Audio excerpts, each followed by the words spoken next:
no? Para sa Jesus, taga-kita schedule once a month. Once a month din schedule, ha? Ang iba, once in a 2 months, once in a 3 months, ang kuya once a month din yung schedule. Yung people, bilang ko sa ila. Bisaya ng Cantabria, tag-apat lang, 5, andun. Din sila nagkakatuniman. Harap na ko sila mga balay. Kung mag-chat sa pastor, okay, ako sa kinakwire, harap na sa nag-sing-sing, nagapamuyong-puyong sila mga balay. Tako na naka-challenge sa inyo yung people, mga small children, hindi mga little children. No, grabe nilang kalipay, no, to sing Jesus. Kamu ay ayan ng mga pulot na ako. So, next time, no, once kasi pastor mag-announce sa mga cheesy, okay, ako mo simbahan ng Kristo. Nasa iba ka ng mamaliban. Kung ikaw, pero, ito lang ng bata, kung kalina ka na simbahan. Ay, nagkakasama mo ito, alasing ito na, tulog mo rin mga bata. Kaysa makanta sila sa huwag lang ng mga hindi pa naka-praise sa Ginoo. Okay, dapat sa simbahan, para matutuan yung mag-praise sa Ginoo, tutupod din, tugin na magdayaw sa ating na Ginoo. So, ang ating na topic this month, expressions of love for God.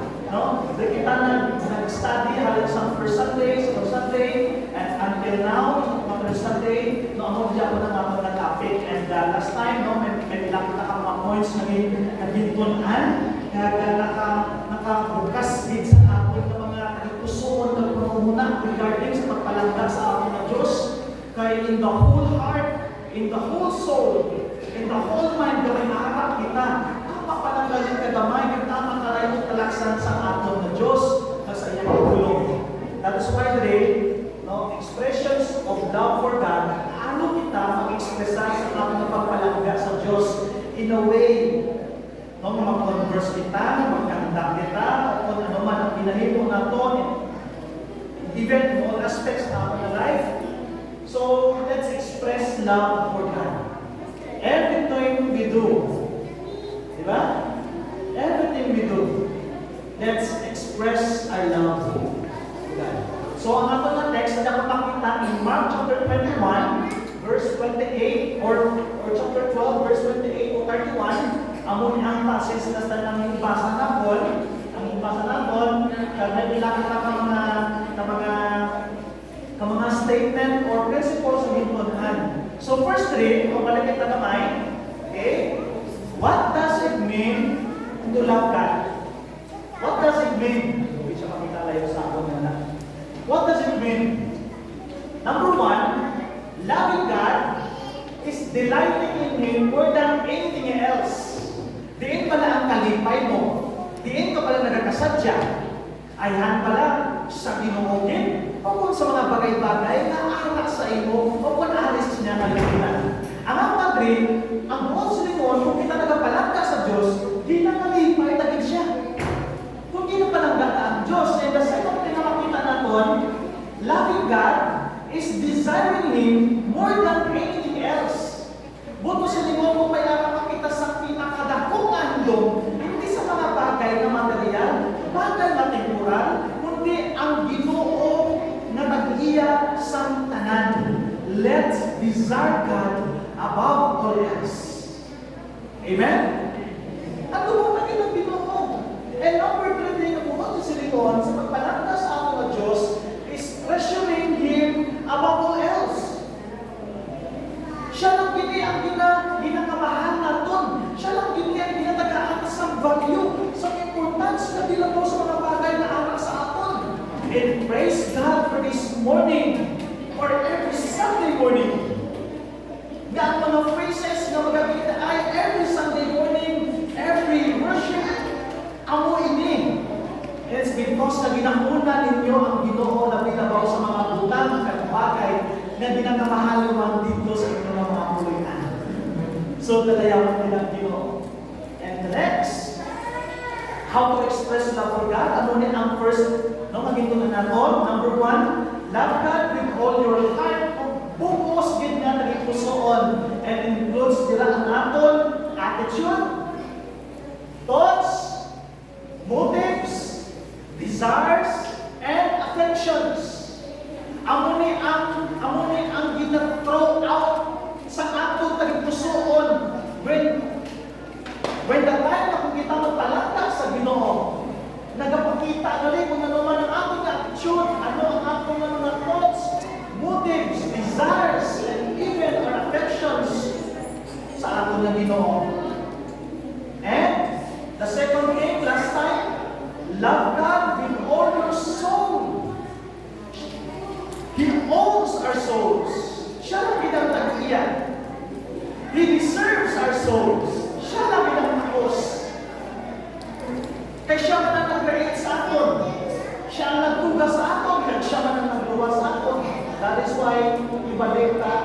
ako tumakalag sa ako na Ginoo, di man sa makalagay sa iya.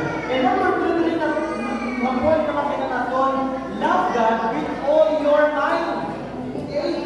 Bukos na kami puso, tani-aral sa Ginoo. Ang bukos na nga panguna-una ay tani-aral sa Ginoo. Nagapaminsan sa Ginoo. Okay? Nagadayang sa Ginoo. Kagdagalan pa mga kung ano ang panguna-una sa Ginoo. This is the mind of God. Kag para na maging wise for kita, ito na ang mind sa Ginoo. Ang iyang wisdom. That is why the second or the third thing na makita natin, ang pagpalagda sa Ginoo, sa bukos na may ang mga panguna. And last time, nakita na natin, nakita magpapadayon. Love God with all your strength. With all your strength. Mga makusog pa kita. May mga versa pa kita sa pagpakita sa atin ng pagpalagda sa Ginoo. The way to serve Him, the way to praise Him. Okay? Mga makusog pa kita. Nagiging natin pagulaton ng moment na magluya kita kag dito pa kita maghandong. Narabay one time by na tagumatay siya atas sa iyang deathbed. Kasi liya sa pastor na nagbisita, nagpangako sa iya, pastor, kung ibalik sa Ginoo ang puso ko, dayawon mo pa siya, alagaran mo pa siya. Kaya nga sa sitwasyon, nag-undergo na siya sa mga nag-experience sa stage 4 cancer. Paano ba? Kung may milagro ang Ginoo, amo na ulihin na ang tanan, kagmaluya na siya, skin and bone na siya, kung ang paglikap niya, nadayawon niya, alagaran niya, ang Ginoo sa iyang kabuhi. Sa puso pa siya, gitpabayan niya ang bulwaton sa Ginoo. Ang wala ganin din dalayawan ng Ginoo sa inyong mga kabuhi rin, gasakit na ang tuhod, gasakit na ang kahig. No? May mga differences na ang mga lawas, layo pa ang ginahinan, ang iba nagpanaw pa, ang iba may lauma ang ginaagihan, but then Ginoo na ang Ginoo, kung isa kaulan pa, kung isa nag-init, dahil ang init, pero ginuna no ang Ginoo, dalayawan ang Ginoo sa inyong mga kabuhi. Because your strength, because our strength, ginatugyan ka sa Ginoo. Kung maon sa Ginoo, ang puso ka, siguro ito ka, kita sa wala na, yan na. Kung pinapit maon sa Ginoo, ako na kapusog. Wala na kita din sa pusog. Kaya siya mananang source of strength. God is the source of our strength. Di paano kung maon sa Ginoo? Ang mga nag-anig, every time na magbuntaw nato, na may pusog pa kita, makapano pa kita, makakita pa kita, because the source of our strength is our God.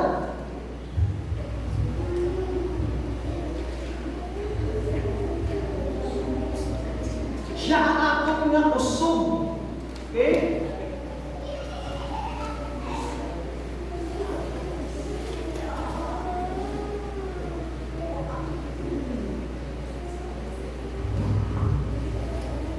Amo na ang akong ng Ginoo. So, dahil makita natin, make every effort to love God. Ang tananin mo nga effort, ano man ang klaseng effort, imuha para sa Ginoo, sa pagpalangga sa Ginoo. Do your best to love God. Imuha pinaka-the best. Kung nakaputol ka mo, ang hindi mo sa Ginoo sa iyo, the best or hindi. The best, better, and the best. Amo na ang ginimo sa Ginoo. Now ang Ginoo, He is waiting man kung ano ang pinaka-the best naman na ihatag sa iya. That is why every Sunday or every morning, we are striving na tayo sa sining na adlaw mahatag ang pinaka-the best mo sa imunod. Natapin doon sa sining na Sunday, mahatag ang pinaka-the best sa imunod. Itagaan mo kung Monday, Tuesday, Wednesday, Friday, Thursday, and Sunday, 6 days, Lord, para sa akon. Pero sa one day lang, Lord, hindi ko makahatag sa pinaka-the best sa imo. That is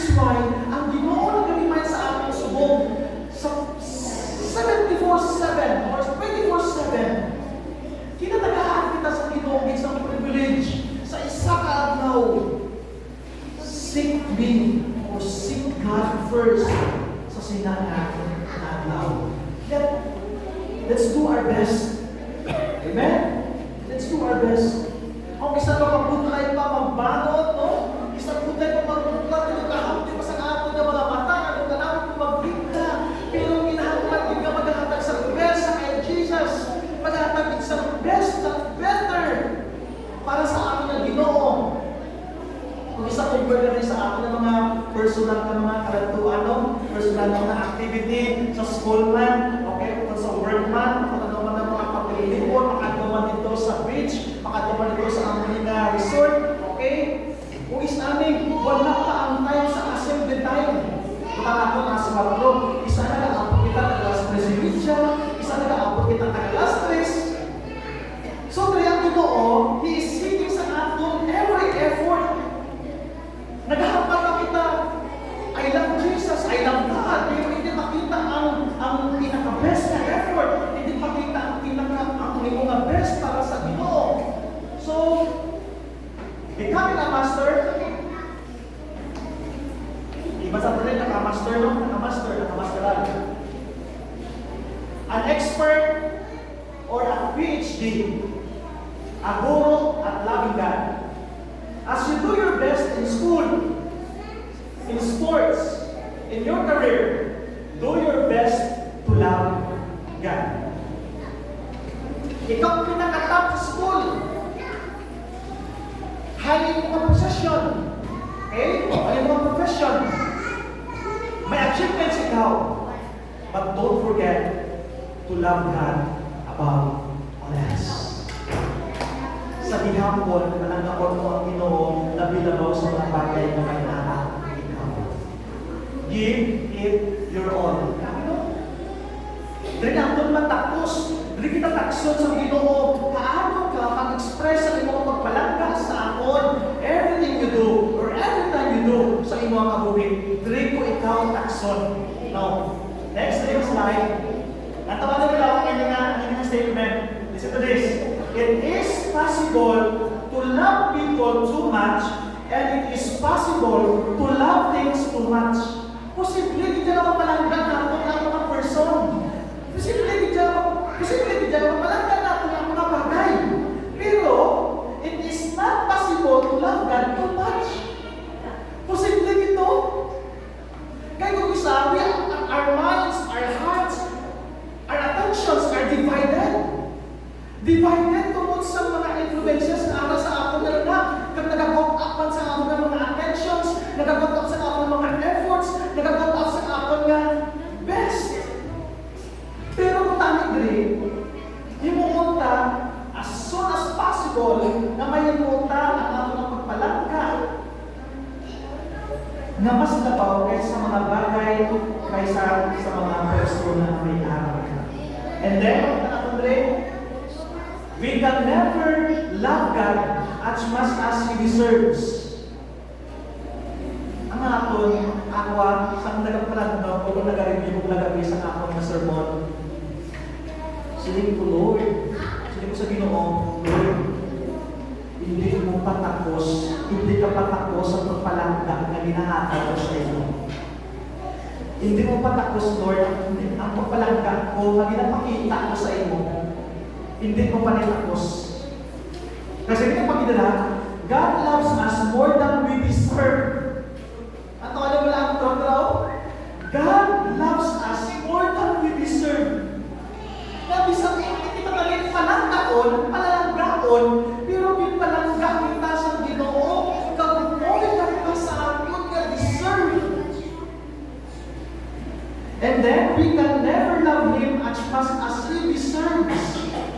Hindi natin siya magpalangga. No? Na siya maging deserve.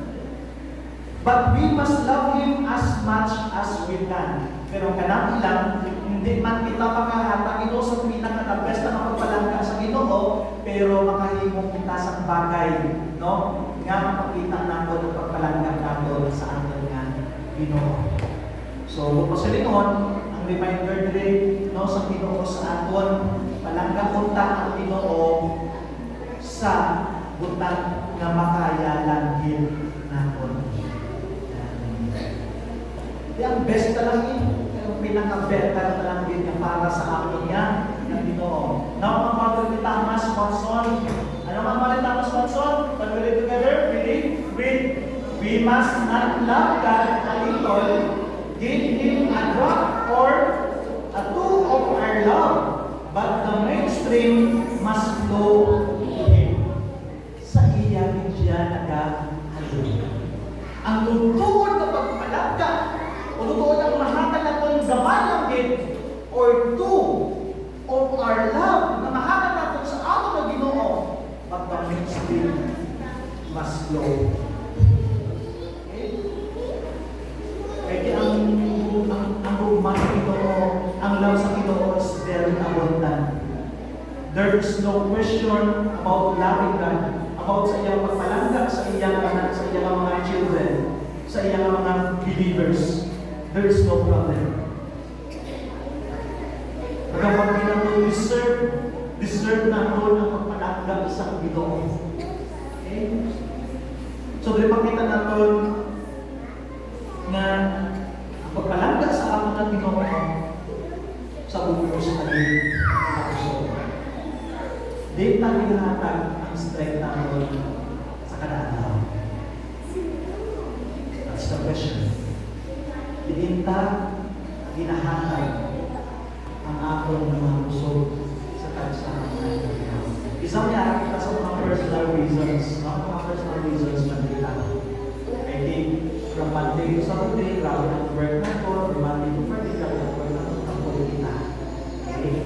Pero, valid na siya ng reason towards loving God. Ang pagpalangga niya sa Diyos, hindi pagpapalag. Ang pagpalangga mo sa iyong mga trabaho sa mga bagay-bagay na may anak mo. Ang pagpalangga niya sa Diyos, ang muna ang labing nakapanakas sa kanan. Kaya nabakot na ganyan pagpalangga sa Diyos na grabe ka bugana. Nabakot na ganyan ang pagpalangga sa Diyos na wala siyang kondisyon. Muna wala ka ang conditional love. Nagipakita niya maagis kay Kristo Jesus. Kag ikaw nakapakon sina, kag kita nakapakon sina. Kag hindi kita innocent sa sina ng mga bagay na ginimo sa Diyos. That is why, sugod sa subong nga adlaw, lingwaan taman, ipakita ta ang tuman ta na pagpalangga sa aton na Diyos. Ngayon, bisan pa nga hindi pa matapos nung ato yung pagpalangga sa iya, pero tinuhan ka na ipakita sa ato na Ginoo. And the last thing ang makita natin rin, hindi lang love God with our soul, with our mind, with our strength. Okay? Hindi ang fifth thing or point ang makita natin, love God more than anything else. Basahan ka mo sa passage from Matthew chapter 10, verse 37. Matthew chapter 10, verse 37. Namin din ang binabasa ko sa Matthew chapter 10. Matthew chapter 10, verse 37. Ang nabasa ko sa Pinoy, sila niya, he who loves father or mother more than me is not worthy of me. And who loves son or daughter more than me is not worthy of me. Ang amo na ang basa ko sa Ginoo. Kung sino mo nagapalangga sa tatay at nanay, hindi siya takos sa akon. Kung sino mo nagapalangga sa bata niya, na lalaki at babae, hindi siya takos sa akon. Kundi ang Ginoo nagapangita-gid na siya lang din ang nagtalaw sa tanan. That is why we makita natin love God more than anything else or anyone else. Nakita natin, we must love God more than our immediate family. Ang ikugit lang ang pagpalay. We must love God more than our immediate family. More than our spouse, sa imong asawa, sa imong bana. More than our parents, sa imong mama, sa imong papa. More than our kids, sa imong mga kabataan. That's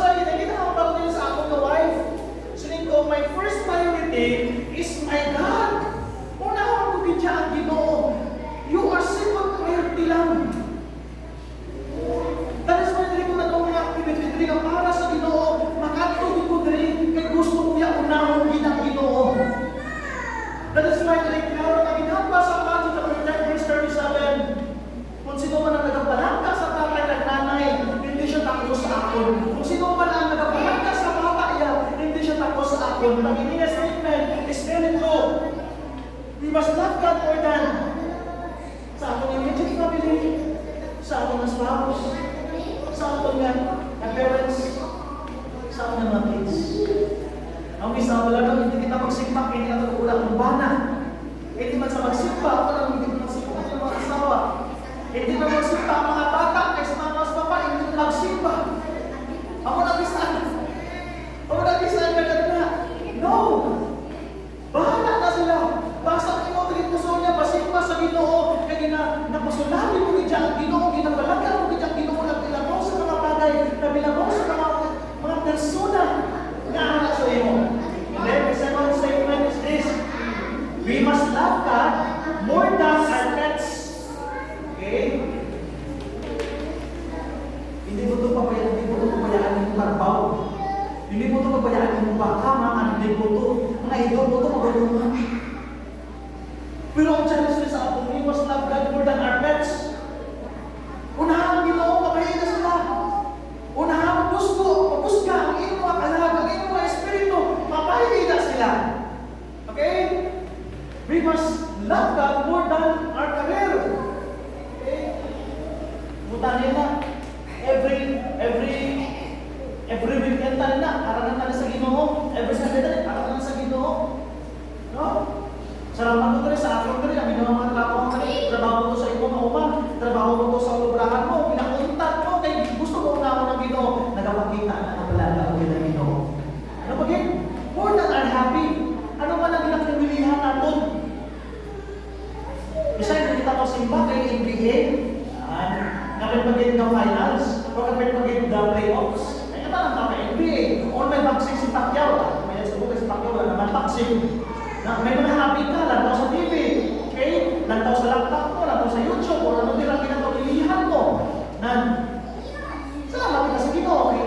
Pinapalanggap mo ang Ginoo, ginamuna mo ang Ginoo. Ano ba yun? More than your possessions, more than your health, more than your life, more than comfort, more than luxury. Ginauna mo ang Ginoo. Katahong ko na muna ang tagpusoon. Kung na muna ang paginawi sa mga Kristohanon. Hindi lang sa akin, kundi sa universal, sa kapupusan. No? Ako na pinananaw sa Ginoo sa atin. Kung isa tinandas kita sa Ginoo, sino unahon mo? Anong unahon mo? Ako rin ang bagay, ako rin ang mga persona, o kung ako. Niyarapan tayo. Ang direktor na ako kasi sinabi, basta may bisita na, pag-ikaw sa iyang devotion, wala ka na ginasapat niya ng mga bisita. Ginakabayaan na, ginahungan na ang Ginoo. Mula po nang ilang matapos ang devotion niya, kakamuna ang mag-istorya nito sa iyang mga bisita. Grabe, ginahungan ang Ginoo sa iyang buhay. Di makita ka ng bunga sa iyang anak, sa iyang mabuhay, sa iyang manimalay, sa iyang ministry. Kaya ginahungan niya ang Ginoo, nagilabaw sa mga bagay, nagilabaw sa mga persona.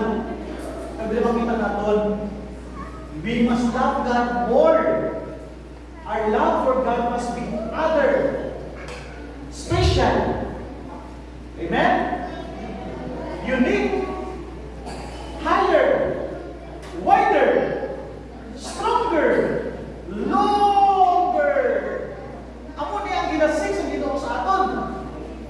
Ang pagpalangkang na duro-duro, ang pagpalangkang na bugos, ang pagpalangkang na wala nag-contact sa Ginoo. Dapat special din. Dapat unique din. Dapat higher. Mataas din. Dapat sandal din. Dapat malikon din. Kaya dapat nagalas din. Nagadugay din. So, mapalawag kita Pastor Son. Before kita mag-end sa mga sermon, ang balik na Pastor Son. Though we may love the Creator. Lagat ng Creator, no? No? Makita natin mga natures natin. Makita natin ang creation sa Ginoo. Yet, it must be a subordinate love. It must be a subordinate love. palangga gihapon sa labing mataas kung sinong tagiyas ng tanan na create kung sa creation. Kaya ang mga bagay na makita natin nito ang isang subordinate love natin. Okay? Pero above all else, talaga ako na ang labing mataas na nagpalangga sa akin. Lantawan din lang, natin ko na gusto ko na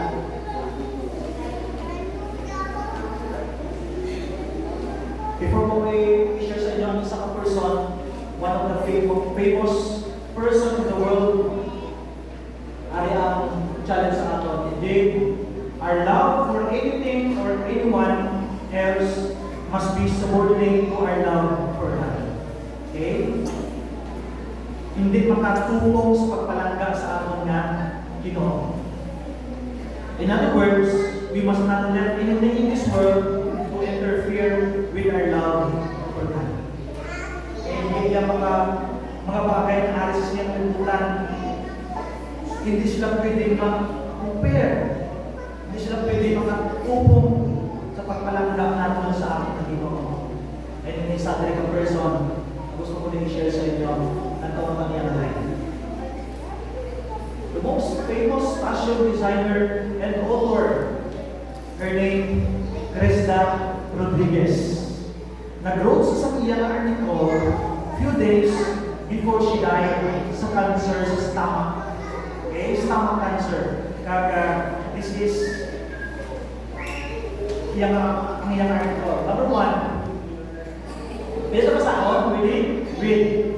I have the world's most expensive brand car in my garage, but now I travel in a wheelchair. Anong pinakasikat dito nga sa lakyan? Subong Tesla. Tesla subong. Amo na yung mga Lamborghini, okay? Possible amo na yung mga salakyan. Mercedes-Benz. Possible amo na yung salakyan. Okay? Pero, sa time na nasa sa hospital, she travel in a wheelchair. Para na siya natulog sa wheelchair, kung wala na siya na sports car na pinakasikat. And the second article, my house is full of all kinds of most expensive designer clothes. Kaya designer kasi sa mga clothes. Famous designer siya. So ako lang yan ang decorate, shoes, and valuables. But my body is wrapped in a small sheet provided by the hospital. Wala niya ito pinasunog ang mga bagay-bagay na nakaata siya. Kundi, ang ginasunog niya subong ang uniform sa hospital. Okay? And the third article, there is money enough in the bank accounts, during billions, but now I am not getting any benefit from this money. Sila na nag-benepisyo ang hospital, ang doktor, ang nurses. And then ang fourth article, my house is a palace on earth. Grabe, no? Ang bagay siya ng palasyo sa pilog. Kaya ko na kapilog kayo na niya mabalay, pero hindi ko ipakita. So may harap ka ng TikTok, pero pinakpan ko pang mag-install sa mga app, pero hindi ko. Nakita ko lang ang malaya, pero hindi siya mo. Kung screenshot ko, lumpas mag-bird man. So ang bagay, my house is a palace on earth, but I am lying in a double-sized bed here in the hospital. Sabi mo ko ba rin mo? Ito ang mas mapalasyo mo. Gusto ko nga sa hospital at that time. And then ang fifth article, I can go from one 5-star hotel, siyempre na ka 5-star hotel, sa Boracay, may 5-star hotel, ang Marriott, 5-star hotel ang Marriott, sa Manila, okay, sa Manila kaya ano? I can go from one 5-star hotel to another 5-star hotel. Sino sa inyo nakaka-Marriott? Ako nakaka-5-star hotel sa Manila? Hindi ba mahal mo? Isang pa lang kami, pinanagaling ko. So, muna yung kanya ako ginawi ko. But now, I spend time in the hospital beds and moving from one lab to another lab, from chemotherapy to another with a lot of unbearable pain. Ang siya sa stomach ka, mga cirrhosis, mga